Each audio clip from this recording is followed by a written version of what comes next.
Salut YouTube. Donc aujourd'hui on va parler EDC. Ça fait un petit moment que j'ai pas parlé matériel, ça doit bien faire au moins un an et demi. J'avais déjà présenté il y a 3 ans donc mon EDC donc avec le Remora de Maxpédition. Alors il faut bien avouer qu'en réalité je ne le porte pas systématiquement tout le temps sur moi, surtout lorsque je suis en ville parce qu'il est quand même d'un volume assez conséquent et d'un poids, bon, il est assez lourd. L'avantage d'un format comme celui-ci, c'est qu'on peut y insérer, lorsqu'on est en balade, une gourde, un appareil photo, donc il faut quand même un minimum de place. Ensuite, en hiver, quand on se balade en ville, on peut mettre nos affaires dans les poches, et puis maintenant les beaux jours arrivent, et finalement on a beaucoup moins de capacité d'emport. Donc du coup, j'ai une toute petite sacoche dans laquelle je mets vraiment l'essentiel, le strict minimum. L'avantage c'est que c'est très compact et extrêmement léger. Je le porte vraiment tellement souvent sur moi que parfois il m'arrive de le garder même à l'intérieur du domicile. C'est tellement léger qu'on ne se rend même pas compte qu'on le porte. Alors, en ce qui concerne donc le téléphone, je le garde systématiquement dans ma poche. En ce qui concerne les montres, donc j'avais celle-ci pour la ville et puis celle-ci pour la nature, avec la possibilité d'avoir une boussole électronique à aiguille. L'inconvénient, c'est que le petit bouton central est quand même assez fragile. Bon, il s'est arraché, donc du coup je ne peux plus la remettre à l'heure, elle est plus étanche. Voilà, et c'est totalement irréparable malheureusement. Celle-ci, bon, elle est cassée. Ma fille l'a fracassée par terre sur le carrelage. Donc du coup, j'ai essayé de trouver une montre qui soit aussi bien pour la ville que pour toute activité outdoor. Donc au niveau du bracelet, j'ai pris donc un cuir noir et puis quelque chose d'extrêmement simple. Tiens, en ce qui concerne les boussoles, donc celle-ci n'en a pas. Mais par exemple, je vais vous donner une petite astuce de scout. Il suffit donc avec une montre à aiguille de pointer la petite aiguille des heures donc en direction du soleil. Ensuite, avec le 12, donc le midi, il y a un angle qui se crée. Donc là en l'occurrence, comme il est midi, donc c'est dans ce sens-là. Donc ça indique le sud. Donc le sud est par là et donc forcément le nord est au sens inverse. Voilà, donc au maximum on peut se tromper d'une dizaine de degrés, mais de toute façon c'est le degré d'écart qu'il y a entre le nord magnétique et le nord géographique. Donc c'est une montre étanche à 100 mètres, toujours de la marque Timex.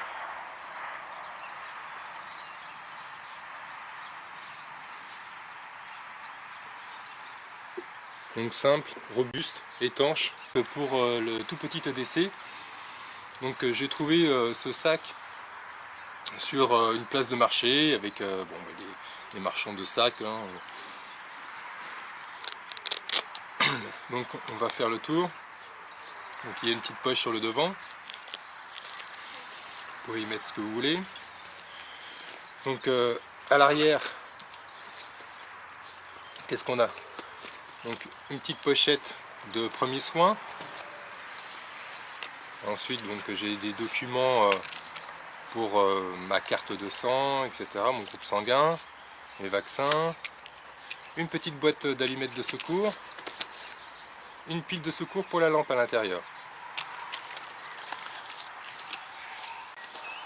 Alors dans cette pochette étanche, qu'est-ce qu'on y trouve?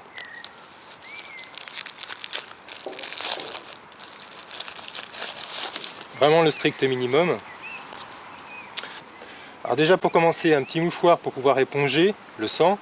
Ensuite une compresse alcoolisée pour pouvoir nettoyer la plaie et se nettoyer les mains avant de pouvoir poser le pansement.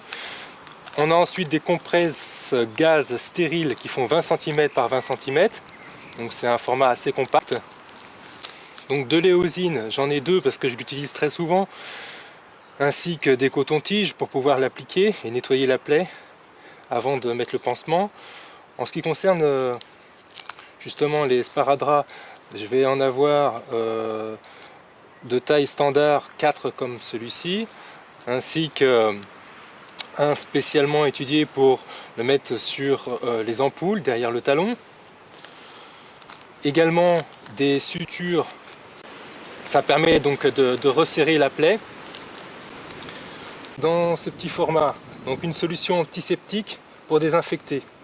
Ici on a du sérum physiologique, une solution nasale pour nettoyer le nez s'il y a eu un saignement de nez, ou également oculaire pour se nettoyer les yeux si on a eu une petite poussière ou un cil dans l'œil. Ensuite, je n'ai pas trouvé de pommade contre les brûlures d'un format suffisamment compact pour pouvoir l'intégrer à cette EDC. Par contre, en ce qui concerne les coups, j'ai toujours mon Arnica Montana 9CH homéopathie pour tout ce qui est hématome, coups bleus, etc. Il y a de la colle. Alors on a souvent besoin de colle, une bande extensible, donc 6 cm de large sur 4 mètres de long, avec une petite agrafe pour pouvoir la fermer. 6 comprimés de Spasfon pour le mal de ventre, les indigestions, voilà. Un adulte en prendra 2 à chaque fois. On va avoir évidemment tout ce qui est antidouleur, paracétamol comme le Doliprane, 500 mg, pour pouvoir donner des enfants. On en prend 2 pour un adulte. Ensuite, ici on va avoir contre la diarrhée si jamais on a bu de l'eau qui n'était pas bonne. Donc les fameux Imodium, pour le voyage c'est indispensable, surtout dans les pays étrangers. On va avoir ici de la micropure forte pour traiter l'eau. Ici c'est des petites capsules de vitamines à base essentiellement de ginseng pour pouvoir donner un coup de fouet si jamais on se sent extrêmement faible. Et puis donc un ciseau. Voilà, donc là on a vraiment le strict minimum et finalement on en a souvent l'utilité, la plupart du temps pour les autres qui n'ont jamais rien prévu.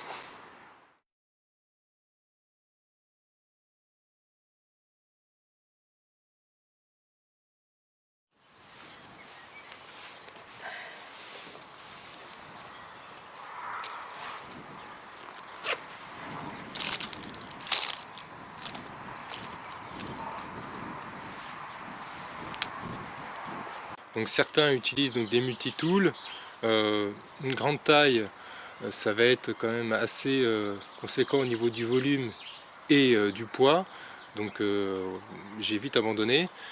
Depuis que j'étais, on va dire, adolescent, j'ai toujours eu un couteau suisse, et puis je me suis fait confisquer comme un abruti lors de mon premier voyage en avion, je n'ai pas passé le portique avec, donc on me l'a confisqué et j'ai toujours eu envie d'en avoir un autre. Alors au niveau du design, donc là on a en niveau couteau suisse on va avoir le Victorinox, et puis ils ont racheté également la marque Wenger, donc là c'est vraiment fabriqué en Suisse, avec une lame extrêmement tranchante, légèrement bombée, plus tranchante encore que le Victorinox.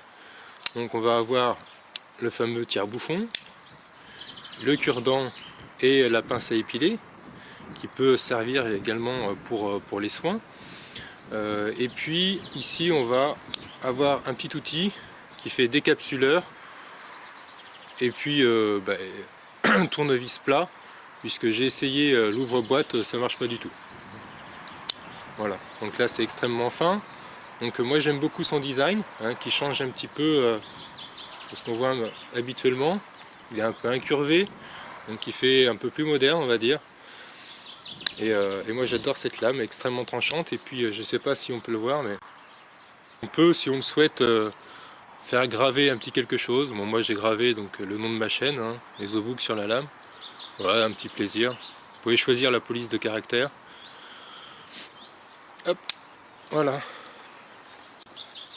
Je voulais une lampe suffisamment compacte pour être intégrée dans ce tout petit EDC. J'ai choisi donc la Phoenix E11. Pourquoi? Tout simplement parce qu'elle fait 115 lumens et donc 100 lumens ANSI, donc la nouvelle norme. C'est exactement la même puissance que la Phoenix LD10. Simplement elle est plus compacte, très légèrement plus courte et surtout au niveau du diamètre beaucoup plus fine, de l'ordre de 4 mm je crois. Au niveau du faisceau, donc il est moins profond. Par contre, donc l'étalonnage en fait entre le point chaud et le point froid, on va avoir quelque chose de très diffus. Donc je l'ai vissé à fond. Il y a un petit bouton à l'arrière. Donc pleine puissance, j'allume, pleine puissance, j'éteins. Voilà. Donc moi j'ai pas besoin de 50 000 modes. C'est simplement pour m'éclairer en intérieur et en extérieur. Donc suffisamment fort sans être aveuglé. C'est vrai que quand il y a un point chaud très contrasté par rapport au reste, ça nous éblouit et on est obligé par exemple pour éclairer quelque chose, eh bien, de diriger le faisceau légèrement à côté, parce que sinon si on éclaire directement dessus, on est aveuglé, c'est tout blanc, on ne voit rien. Le problème actuel de Phoenix, je trouve, alors je ne sais pas qui ils ont embauché au niveau du design, mais les nouvelles lampes avec ce vilain bouton poussoir en caoutchouc gris avec un espèce de motif, on ne sait pas trop bien ce que c'est, j'aime pas du tout. Ils ont aussi d'autres modèles avec cet emplacement de bouton poussoir, mais sans le bouton poussoir, comme s'il manquait quelque chose. Bref, au niveau esthétique, personnellement, il y en a d'autres qui sont beaucoup plus jolis, comme tout ce qui est Nightcore, LED Lancer. Donc, par contre, celle-ci, moi, je la trouve absolument superbe. Donc, au niveau du design et au niveau du faisceau, puisque aujourd'hui, chez Phoenix, il n'y a que le faisceau qui est valable. Enfin, pour moi, tous les goûts sont dans la nature, mais bon. Niveau esthétique, moi j'ai eu pendant très longtemps la PD30, la première version, et puis une nuit en traversant une rivière, je l'ai perdu. Et ça doit faire 2 ans maintenant. Voilà. Bien sûr, donc c'est étanche, c'est résistant au choc, c'est de l'aluminium aéronautique, et puis ça fonctionne avec une pile AA. Voilà. Tac.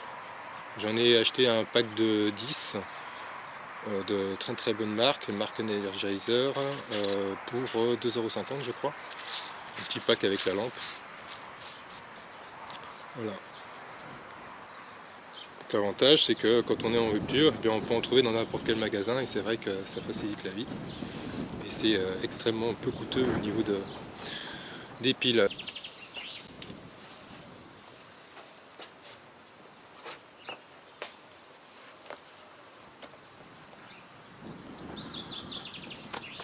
Voilà, donc comme vous pouvez le constater, on ne le sent pas. C'est pas gênant. On est suffisamment à l'aise. Au niveau du poids, on ne s'aperçoit pas qu'on a quelque chose d'accroché autour de soi. Voilà, c'était EzoBook pour la mise à jour de l'EDC d'été ou EDC urbain, comme vous voulez. Et bien, je vous dis à bientôt pour une prochaine vidéo. Ciao!